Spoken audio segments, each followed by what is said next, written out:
We are now starting the demo video for the preloaded program execution for ADC.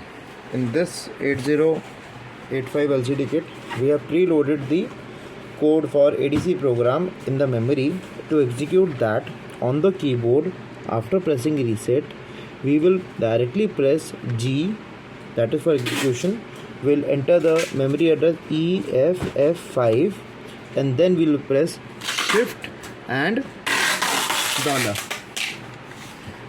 After that, it will show you the data of ADC from channel 1 to 4 and 5 to 8.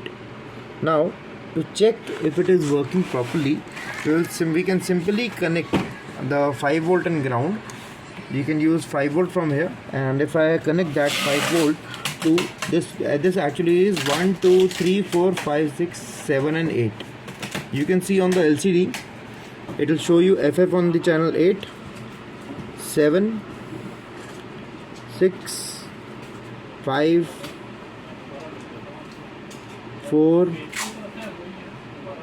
3, 2 and 1.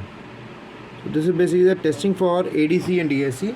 The ADC, the preloaded program.